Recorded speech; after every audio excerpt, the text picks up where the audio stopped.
नमस्कार दोस्तों, आपका फिर से स्वागत है आपके अपने एजुकेशनल चैनल में।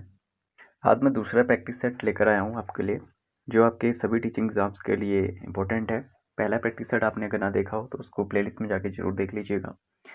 और इसमें हम लोग क्वेश्चन पहले भी मैं आप लोगों को बता चुका हूँ, तो फिर से एक बार इसको रिवाइज करते हैं और इन क्वेश्चन को करते हैं जो आपका अभी आने वाला लेक्चर का एग्ज़ाम है। ठीक है, उसमें स्क्रीनिंग टेस्ट आपने देना है पहले, वहाँ पर तो ये काम आएगा ही। और अभी आपकी 31 जन को जो है सीटेट की परीक्षा आने वाली है। ठीक है, उसके बाद आप आर्मी पब्लिक स्कूल की प्रिपरेशन तो कर ही रहे हैं सर, तो वहाँ पे तो आपके काम आना ही आना है। ठीक है, तो चलिए इसको शुरू करते हैं। प्रश्न संख्या 1 से 9 तक दिए हुए शब्दों में जो भिन्न अर्थ को व्यक्त करने वाला शब्द को ज्ञात कीजिए। देखिए, इसको आपको समझने के लिए जो है पर्यायवाची जो है मैंने बताए थे आपको, वो अच्छे से आने चाहिए। जैसे इंद्र, सुरेश, धनादीप, सुरेंद्र। अब देखिए ये तीन जो पर्यायवाची हैं, ठीक है, जैसे धनादीप जो है सही आंसर है हमारा। धनादीप जो है हमने पहले प्रैक्टिस सेट में पढ़ा था कि ये किसका नाम है। धनादीप जो है कुबेर का उपनाम है। ठीक है, यानी कि कुबेर का पर्यायवाची शब्द है। तो ये सुरेंद्र, सुरेश और इंद्र, ये तीनों क्या है, इंद्र के ही पर्यायवाची हैं। ठीक है, दूसरा देखिए, सरस्वती, वाचा, धनद, शारदा। क्या ये प्रश्न भी अक्सर एग्जाम में आया हुआ है। सरस्वती के पर्यायवाची आपको अच्छे से तैयार करने हैं। सरस्वती, वाचा और शारदा तीनों सरस्वती के जो है पर्यायवाची हैं। धनद जो है यहाँ पे बिल्कुल ही अलग है आपसे। ठीक है, तीसरा देखिए, आत्मजा, नंदिनी, भार्या, कन्या। जी हाँ, आत्मजा, नंदिनी और कन्या ये तीनों ही अपनी पुत्री के लिए यूज किए जाते हैं, बेटी के लिए यूज किए जाते हैं। लेकिन भार्या अपनी पत्नी के लिए जो है बोला जाता है, पत्नी को भार्या कहा जाता है। तो सी हमारा सही उत्तर है। चौथा देखिए, सारंग, सिखी, विसीख, मयूर। देखिए आपको ये जो मोर है, ठीक है, मैं लिख के दे रहा हूँ कि मोर के पर्यायवाची अच्छे से देखिए, क्योंकि ये अक्सर एग्जाम्स में पूछे गए हैं। तो यहाँ पर देखिए, सारंग, सिखी और मयूर। एक एग्जाम में पूछा गया था कि सिखी किसका पर्यायवाची है, तो सिखी मोर का ही पर्यायवाची होता है। तो विसिख जो है यहाँ पे जो है एक भिन्न अर्थ इसका निकलेगा। ऐसे पांचवा देखिए, तुरंग, मृगेंद्र, मृगराज, व्याघ्र। क्या, तो यहाँ पर जो सही उत्तर है वो है पहला। ठीक है, तुरंग, क्योंकि मृगेंद्र, मृगराज और व्याघ्र, ठीक है, जो व्याघ्र है ये सभी किसके नाम है, बाघ के या शेर के नाम है। ठीक है, तो यहाँ पर मृगेंद्र भी एक एग्जाम में पूछा गया था कि मृगेंद्र किसका पर्यायवाची है। अगला देखिए, पावक, अनिल, अनल और कृषाणु। देखिए ये क्वेश्चन भी बहुत ही इंटरेस्टिंग है, बहुत ही अच्छा प्रश्न है। अक्सर एग्जाम में पूछा जाता है कि पावक, अनिल, अनल और कृषाणु में सबसे भिन्न जो है यहाँ पे अनिल है, क्योंकि अनिल वायु का पर्यायवाची है। और ये तीनों पावक, अनल और कृषाणु, ठीक है, आग के भी पर्यायवाची इंपॉर्टेंट है, अक्सर एग्जाम में आते हैं। व्योम, नभ, तल, गगन।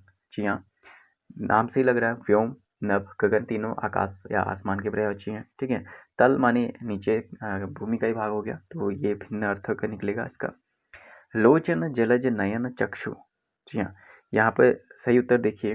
ठीक है, यहाँ पर जो राइट आंसर हो जाएगा वो है जलज। ठीक है, यानी कि जो लोचन है, नयन है, चक्षु हैं, तीनों नेत्र यानी कि आँख के पर्यायवाची हैं। जलज है आपका कमल का। ठीक है, भागीरथी, सुरसरिता, जाह्नवी, कालिंदी। जी हाँ, बिल्कुल यहाँ पे एक ऑप्शन जो होगा डी सही हो जाएगा, भिन्न अर्थ इसका निकल रहा है। ठीक है, भागीरथी, सुरसरिता, जाह्नवी। जाह्नवी अक्सर पूछा जाता है, ये गंगा का पर्यायवाची है। अगला देखिए, प्रश्न जो है 10 से 16 तक दिए हुए शब्दों के सही विलोम शब्द वाले विकल्प चुनिए। सही विलोम जिसका होगा। ठीक है, अज्ञ का क्या हो जाएगा, अज्ञ का जो सही उत्तर हो जाएगा। ठीक है, अज्ञ मतलब जिसे कुछ भी ना आता हो। ठीक है, तो उसका राइट आंसर हो गया विज्ञ। ठीक है, जो विद्वान हो, जो कुछ जानता हो। यथार्थ, यथार्थ का मतलब होता है वास्तविक, तो इसका सीधा सीधा उत्तर क्या निकल के आ रहा है आपका, सी ऑप्शन, कल्पित। अगला देखिए, कटु, कटु का क्या हो जाएगा, मधुर हो जाएगा, बिल्कुल ए इज द राइट आंसर। ठीक है, नीरस, ठीक है, नीरस का क्या होगा, सरस। ठीक है, नीरस का सीधा सीधा मुरझाया हुआ एक तरह से जो होता है नीरस शब्द यूज किया जाता है, तो उसका सीधा उत्तर हो गया हमारा सरस। ठीक है, अब यहाँ पर विलोम शब्द पूछा गया ना आपसे, तो यहाँ पे आपके क्या तैयार हो जा रहे हैं, तीन तीन हर एक शब्द के पर्यायवाची तैयार हो जा रहे हैं। देखिए, अज्ञ का अनज्ञ, सुमज्ञ, विकुमज्ञ। ठीक है, मतलब ये तो नहीं है, लेकिन कहीं कहीं पे जो है इन्होंने दे रखे हैं। ठीक है, अगला है ओजस्विनी। ओजस्विनी का क्या हो जाएगा, ओजस्विनी की मैं बात करूँ 14वें का बी, निर्जस्विनी। ठीक है, ओजस्विनी मतलब जिसका ओज हो, जैसे निर्जस्वी आ गया। अर्पण, 15 का क्या हो जाएगा, अर्पण का क्या हो जाएगा, ग्रहण करना। अर्पण माने हो गया देना, ग्रहण माने हो गया मतलब प्राप्त करना। गत्यात्मक, गत्यात्मक का क्या हो जाएगा? स्थिर। ठीक है, गत्यात्मक का सही जो ऑप्शन बनता है वो बनता है स्थिर। अब प्रश्न संख्या जो है 17 से 21 तक दिए गए वाक्य के भाव को व्यक्त करने वाले सही विकल्प का चयन करना है आपने। ठीक है, आज भी मैं आपको 50 क्वेश्चंस कराऊंगा दोस्तों, तो बने रहेगा इस वीडियो के साथ। ठीक है, 50 प्रश्न आपको जरूर करवाऊंगा और इस तरह से आपके 100 प्रश्न जो हैं केवल 10 या 20 मिनट में तैयार हो रहे हैं। चलिए, जिस स्त्री का पति जीवित होता है, ठीक है, जिस स्त्री का पति जीवित होता है उसे कहा जाता है सधवा। ठीक है, अक्सर ये बन जाता है, एग्जाम में भी पूछा गया एक बार। अगला है अनुचित व्यय करने वाला। ठीक है, अनुचित व्यय करने वाला अपव्ययी। ठीक है, अपव्ययी इसको कहा जाएगा। ठीक है, अनुचित जो व्यय करता है, अनावश्यक जो खर्चा करता है, ठीक है, उसे अपव्यय कहा जाएगा। लेकिन जो कम खर्चा करता है उसे मितव्ययी कहा जाता है। ठीक है, ऐसा समझिएगा इसको। जिसके पास कुछ ना हो, ठीक है, इसका सीधा सीधा उत्तर हो जाएगा अकिंचन। ठीक है, निर्धन के लिए भी अकिंचन शब्द यूज किया जाता है। जिस पर अभियोग लगाया गया हो या जिस पर आरोप लगाया गया हो कोई, ठीक है, उसे कहा जाएगा अभियुक्त। ठीक है, इसके केस के मुख्य अभियुक्त कौन है कहते हैं ना, तो इस तरह से सेंटेंस बनता है। मोक्ष प्राप्त करने की इच्छा रखने वाला मुमुक्षु। ठीक है, यह बहुत इंपॉर्टेंट है और एग्जाम्स में पूछा गया है। 21 का डी, ये इंपॉर्टेंट करके आप नोट जरूर कीजिएगा। जितने भी प्रश्न है वैसे आप सबको नोट कर सकते हैं, इंपॉर्टेंट है। अगला देखिए, दिए गए वाक्य के लिए प्रयुक्त होने वाले सही विकल्प का आपने चयन करना है। फेंक कर चलाए जाने वाला हथियार। देखिए, ये यूटेट के एग्जाम में भी आया था। ठीक है, कई बार आ चुका है यूटेट और सीटेट के एग्जाम में भी आता है कि फेंक कर चलाए जाने वाला हथियार क्या होगा? अस्त्र होगा। ठीक है, यानी कि यहाँ पे आप लोगों को बारीकी समझनी है इस क्वेश्चन की।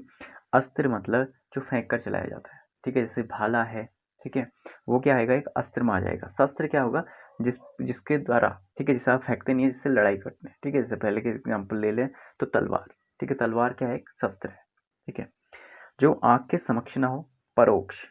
ठीक है, परोक्ष रूप से कार्य किया करता है ना, जो पीठ पीछे कह सकते हैं या जो सामने ना हो, तो सही उत्तर हो जाएगा उसके बी, परोक्ष। जिसका इंद्रियों से अनुमान ना हो सके। ठीक है, जिसका इंद्रियों द्वारा जो है आप अनुमान नहीं लगा सकते हैं, उसे कहते हैं अतीन्द्रिय। देखिए, अतीन्द्रिय और जितेंद्रिय, देखिए यहाँ पे कंफ्यूजन डालने के लिए जितेंद्रिय दिया है। ठीक है, जितेंद्रिय का अर्थ क्या होता है? जिसने अपनी इंद्रियों पर विजय पा ली हो, जिसने अपनी इंद्रियों को वो अपने वश में कर लिया हो। ठीक है, या इंद्रियों को जीत लिया हो, उसे कहते हैं जितेंद्रिय। लेकिन अतीन्द्रिय हो गया जिसका इंद्रियों से अनुमान ना हो सके। ऐसी कोई चीज जिसका आप अपने सेंसेस के द्वारा, अपने इंद्रियों के द्वारा भी पता नहीं लगा सकते, उसे कहेंगे अतीन्द्रिय। 25 प्रश्न हमने कंप्लीट कर लिया। अब आगे करते हैं 25 से 29 तक। दिए गए शब्दों में प्रयुक्त सही संधि का नाम आपने देखना है। ठीक है, संधि विच्छेद में हम आ चुके हैं। स्वागतम, स्वागतम में कौन सी संधि होती है? स्वागतम में होती है यण संधि। ठीक है, यण संधि के लिए मैंने आपको शॉर्ट ट्रिक बताई थी कि अगर आधा कहीं पर भी अक्षर आ रहा है तो वहां पर अधिकतर जो है यण संधि होती है। ठीक है, तो स्वा में आधा स्व आ गया तो यण संधि। भानुदय, ठीक है, ऊधनु करके बड़ा ऊ बन जाएगा तो भानुदय जो है वो दीर्घ संधि का उदाहरण है। सूर्योदय की अगर मैं बात करूं, 27 नंबर, इसका सही उत्तर है सूर्योदय, गुण संधि है। ठीक है, एक ही मात्रा अगर किसी शब्द में आ रही है, ठीक है, शॉर्ट ट्रिक्स हैं जरूरी है, लेकिन आप लोग, मैं ये नहीं कहूँगा कि पढ़ाई नहीं करेंगे, लेकिन अगर टाइम कम है तो उसके लिए शॉर्ट ट्रिक रहती है कि अगर एक ही मात्रा है तो वहाँ पर गुण संधि होती है। ठीक है, नेक्स्ट क्वेश्चन देखिए, हरीशचंद्र। ठीक है, ये क्वेश्चन भी अच्छा है। हरीशचंद्र में जो है विसर्ग संधि होगी। ठीक है, यहाँ पे ध्यान रखिएगा, हरीशचंद्र में विसर्ग संधि होगी।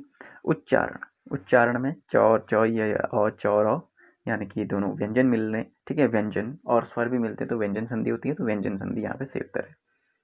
30 से 36 तक जो सही शब्द हैं वो आपने देखने हैं। 30 से 36 तक देखें तो 30 को है उल्लेख। ठीक है, संधि विच्छेद का विकल्प आपने चुनना है जो सही है। 30 का है बी। ठीक है, उत धन लेख। देखिएगा, ध्यान से देखिएगा, उत धन लेख इस तरह से लिखा जाएगा। अगला है अत्याचार। ठीक है, अति धनाचार, इसको ध्यान रखिएगा। ठीक है, अत्याचार का जो सही विकल्प है डी, अति धन आचार, ये बन जाता है अत्याचार। दिगंबर, ठीक है, दिक धन अंबर, ठीक है, इसका सही उत्तर हो जाएगा पी।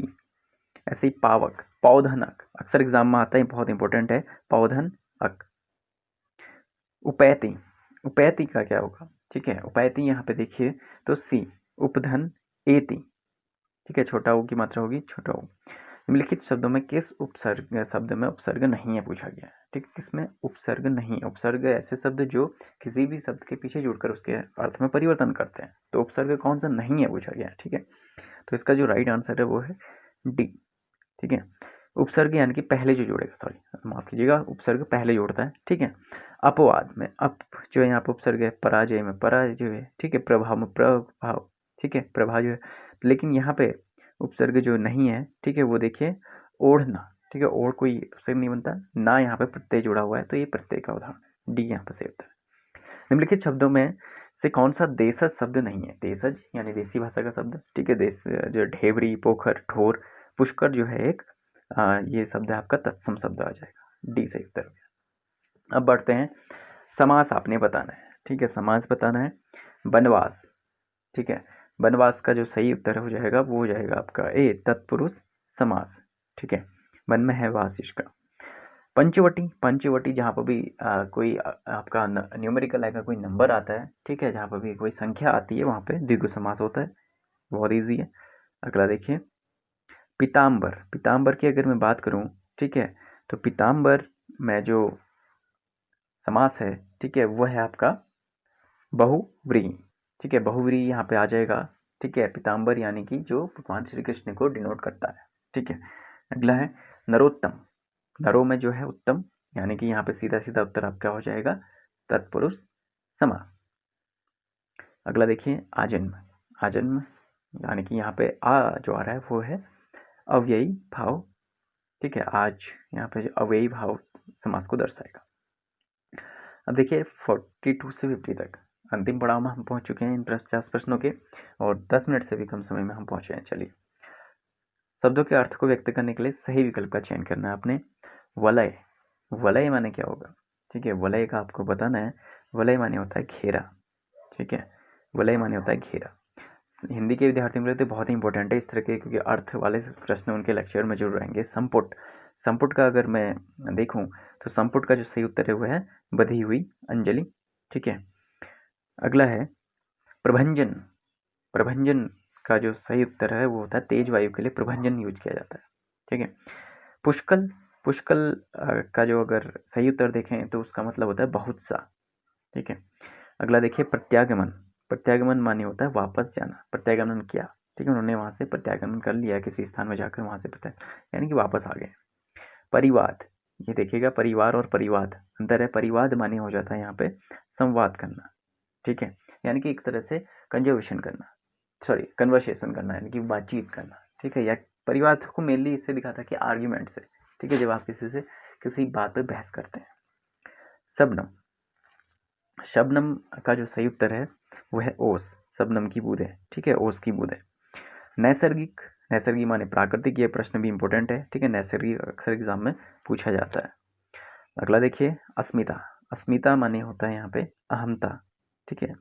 अस्मिता को मेनली वैसे स्वाभिमान से जोड़ा जाता है, लेकिन अगर आप बात करें, लेकिन यहाँ पे अगर आप प्योर अर्थ में इसको लेंगे तो वो होता है अहंता, ठीक है। इसको आप सर्च भी कर लीजिएगा, कोई भी इसमें प्रॉब्लम हो आपको तो कमेंट बॉक्स में जरूर इसको डिस्कस कर सकते हैं हम लोग, ठीक है। तो उम्मीद करता हूँ आप लोगों के 200 प्रश्न पूरे हो चुके हैं, प्रैक्टिस 1 के 50 और प्रैक्टिस 2 के 50। अभी आने वाले 8 सेट और बाकी हैं, इस तरह से आपके 300 प्रश्न तैयार होने वाले हैं हिंदी के। जो किसी भी एग्जाम के लिए आप तैयारी कर रहे हैं, एल टी के, सी टेट के, टेट के, किसी भी एग्जाम के आप तैयारी हो, नेट के एग्जाम की तैयारी कर रहे हैं, वहाँ पर भी ये क्वेश्चन आपके लिए इंपॉर्टेंट है, ठीक है। एल टी लेक्चर किसी भी एग्जाम की आप तैयारी कर रहे हैं तो वहाँ पर ये आपके लिए बहुत ही बेनिफिशियल रहने वाला है। तो मिलेंगे आपसे एक और नई वीडियो के साथ, और वीडियो को लाइक कीजिएगा, शेयर कीजिएगा, सब्सक्राइब कर लीजिएगा, चैनल को पहली बार जुड़े हैं और पहले से जुड़े हैं तो आपको किसी अन्य टॉपिक पर वीडियो चाहिए तो उसके बारे में भी आप लोग मुझसे डिस्कस कर सकते हैं, मैं आप लोगों को उसमें बता दूंगा। तो मिलते हैं आपसे नेक्स्ट वीडियो में, थैंक यू।